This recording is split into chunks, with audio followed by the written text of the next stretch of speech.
Living and working in New York City is great, especially for creatives, but sometimes you just need to get out. A dedicated work trip in the middle of nowhere with no distractions, and we took the boys on P's first vacation to an Airbnb that we found in Lexington, Maryland. This was our lunch stop in Delaware. Then we hit the road again, and before we knew it, we were in Maryland, driving down a secluded gravel drive in the middle of the woods to supposedly get to our Airbnb. It was a little creepy at first, but also like stunning. After a minute of driving through that, we took a right, and that led us to this gigantic open cornfield. And that's when we knew, like, okay, this is in the middle of nowhere, literally. So you drive for a little bit longer, and then there it is, Trinity Oaks Farm in Lexington, Maryland. So we pull up, and there are just goats everywhere. We didn't really know, like, if they were going to charge at us or not.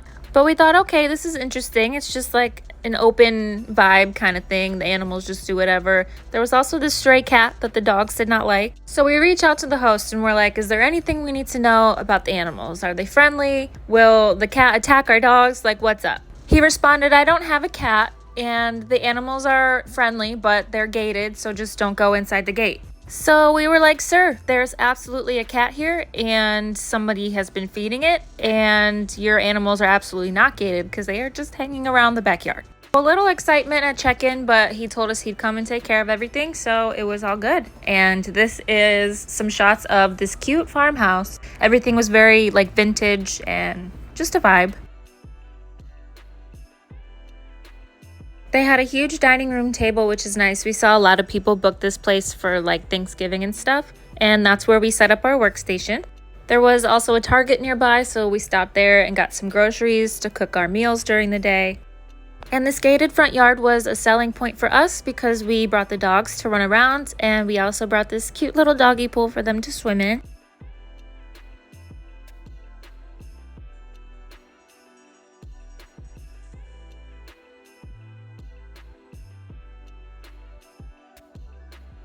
We were also interested in the story behind the home. It was definitely a family home passed down by generation to generation. They had the uniforms hung up in the hallway, and we were definitely located near a base because we could hear like the fighter jets and stuff every once in a while. So there's definitely some history here. There were 4 bedrooms and 2 of them had bathrooms, so we each had our own, which was nice. And then as you saw, I used one of the others to set up all my props for my photo shoots and stuff. Also, call us crazy if you want, but my boyfriend sent us with this like whole bugging kit device. So we debugged the house because you hear all these horror stories about Airbnb, and we were safe, good to go. So while Veronica was trying to figure out what the heck to do with this cat before the guy got there, I went around the house and I made sure our conversations were not being recorded because better safe than sorry. How do you guys know we're not in the mob and we're talking about like some top secret mob stuff? You guys don't know? Anywho, here's a cute video of them herding their cows back into the gate. And like, look at this cute little baby cow they almost lost if it were not for us saving the day. Lumi and Pablo also had a chance to meet with the cows. And yeah, Lumi was cool. Pablo was not a fan. He wasn't having it. He wanted no part of the cows.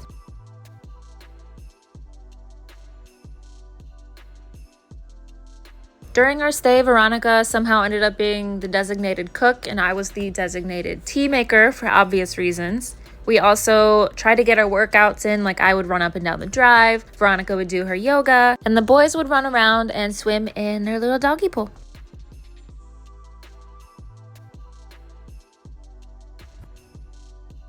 On day 2, we decided to take a break from our work because breaks are important.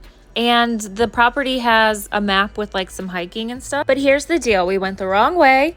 We came into contact with like 50 vultures and we were like, okay, something is definitely dead back here. And we were right. The good news is that it was not a dead human body, which is great because nobody wants to find that ever. But yeah, use your imagination. We were on a farm and there was dead animal back there. So we turned around and got back to work because it just wasn't, no.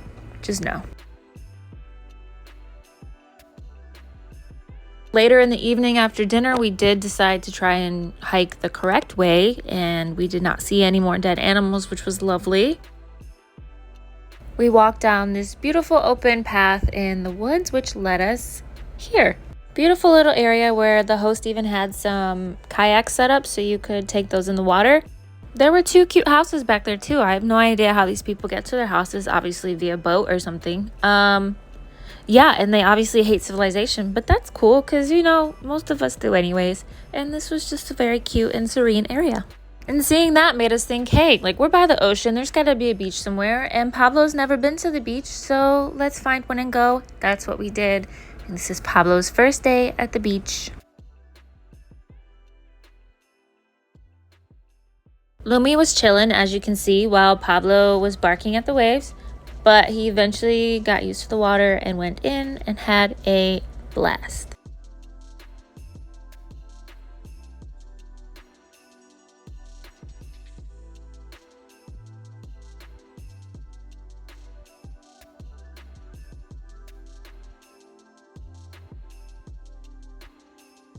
Getting back to work, I packed a ton of props with me to get content for So Wealthy. And honestly, the house was so vintage. They had a ton of stuff there that I was able to use too. Like this super cute candle holder that I put flowers in. And I was so proud of myself. I felt so creative. And isn't this so cute? Yeah. For those of you who don't know, this is my So Money chai. It's my best seller. It is so yum. It's got like vanilla hints to it. And this is my Glow Up, another good one. Really good for the skin and all that fun beauty stuff. For those of you who don't know, my friend Veronica is from Sweden, and it was a Swedish national holiday while we were there, so she cooked me one of their signature dishes that they do for like holidays, everything. It was the Swedish meatballs with lingonberry jam, and if you've never had lingonberry jam, it is so good. But let me just tell you, do not offend anyone by saying it would be good on ice cream or pancakes, because I guess that's just not what you do. But it was super tasty. We made some special meatballs for the dogs too, so they got to have some. We also built a fire that night because I was a Girl Scout, period, and we wanted some s'mores.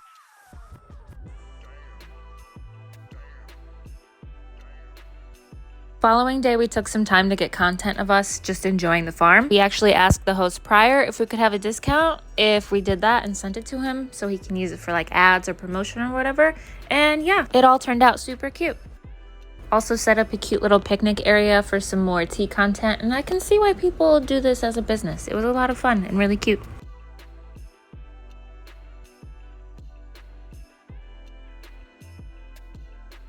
However, while this was all happening, the power was out in the house, like completely. There was no internet to do the work we were supposed to do, no air conditioning, no water, no way to cook our food, so unfortunately we had to cut our trip a night short. We took an hour drive to Annapolis, Maryland and got a hotel, which the dogs kind of liked better anyways, and that's where we spent the last night of our trip. It was nice to see another part of Maryland and stay somewhere without any bugs in a cozy bed.